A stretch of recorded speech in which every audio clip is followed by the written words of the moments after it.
वालेकुम dear students, मैं हूं आपका फ़िज़िक्स टीचर। और डियर स्टूडेंट्स, आज की इस वीडियो में हम डिस्कस करने जा रहे हैं chapter number 19 second year physics, जिसका टाइटल है dawn of modern physics. Means के मॉडर्न फ़िज़िक्स का आगाज़ कब हुआ। आपकी बुक के बिल्कुल फर्स्ट पैराग्राफ में ये डिफ़ाइन किया गया है कि why we need modern physics, के मॉडर्न फ़िज़िक्स की ज़रूरत क्यों पेश आई। तो dear students, before the 19th century जो फिज़िक्स पढ़ी गई उसमें जो भी लॉज थे, जो भी न्यूटन के लॉज हैं, वो जस्ट वैलिड थे मैक्रोस्कोपिक लेवल पर। और उस वक्त ये समझा जाता था कि फ़िज़िक्स अब ख़त्म हो चुकी है, क्योंकि उस वक्त जो एटम की डेफिनेशन थी वो ये थी कि atom is a indivisible particle. Means atom को हम डिवाइड नहीं कर सकते। लेकिन लेटर ऑन जैसे ही एटॉमिक स्ट्रक्चर डिस्कवर हुआ, हमने एटम के स्ट्रक्चर के बारे में देखा कि एटम के अंदर तो सब एटॉमिक पार्टिकल्स भी होते हैं, means electron, proton, neutrons.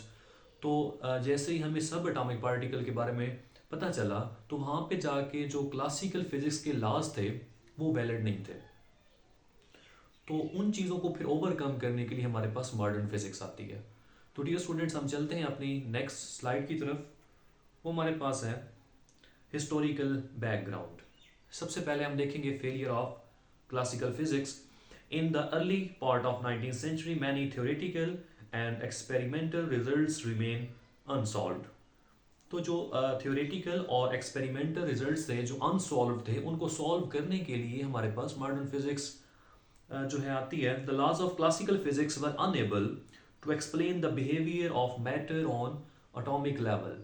Atomic level पे मीन्स जब हम चीज़ों को डिस्कस कर रहे थे एटॉमिक लेवल पे, जिन चीज़ों का साइज बहुत कम हो गया तो उनको क्लासिकल फिजिक्स एक्सप्लेन नहीं कर पा रही थी। तो उन चीज़ों को एक्सप्लेन करने के लिए फिर हमें मॉडर्न फिजिक्स की जरूरत पेश आई। दूसरा पॉइंट है the phenomena like black body radiation, photoelectric effect, Compton effect, pair production, invariance of speed of light, emission of Shaw spectral lines could not be understood within the frame of classical physics. तो ये जो topics थे, ये classical physics इनको explain नहीं कर पा रही थी। मींस के क्लासिकल फिजिक्स इनको एक्सप्लेन करने में फेल हो गई। तो फिर हमारे पास मॉडर्न फिजिक्स का आगाज हुआ। Dawn of modern physics for the explanation of these observations successfully. New physics is born known as modern physics. अब मॉडर्न फिजिक्स को भी हम आगे दो कैटेगरीज के अंदर डिवाइड कर रहे हैं, जो कि आप लोगों के सिलेबस तक है। मीन्स के एक है रिलेटिविटी और दूसरा है क्वांटम। रिलेटिविटी पे डियर स्टूडेंट्स हम उन चीज़ों को डिस्कस करेंगे जो वेरी हाई स्पीड के साथ मूव करती हैं। मीन्स उनकी जो स्पीड होती है approaches to speed of light होती है। और उसके बाद क्वांटम में हम उन चीज़ों को डिस्कस करेंगे जिनका साइज बहुत कम होगा। मीन्स जो एटॉमिक लेवल पे चीज़ें होंगी उनको हम क्वांटम में डील करते हैं। तो relativity deals with fast moving objects approaching to speed of light. और क्वांटम किसको एक्सप्लेन करती है dear students? Deal with the microscopic objects. एक मैक्रोस्कोपिक होते हैं और एक होते हैं माइक्रोस्कोपिक। मैक्रोस्कोपिक वो होते हैं जिनका साइज बड़ा हो, और वहां पे न्यूटन की जो फिजिक्स है, मींस क्लासिकल फिजिक्स, वो वैलिड है, बिल्कुल उसके रिजल्ट ठीक आते हैं। लेकिन जब हम एटॉमिक लेवल पे जाते हैं तो फिर जाके ये फिजिक्स फेल हो जाती है। तो इस वजह से हमें फिर मॉडर्न फिजिक्स का सहारा लेना पड़ता है। और मॉडर्न फिजिक्स में भी फिर आगे रिलेटिविटी और क्वांटम है।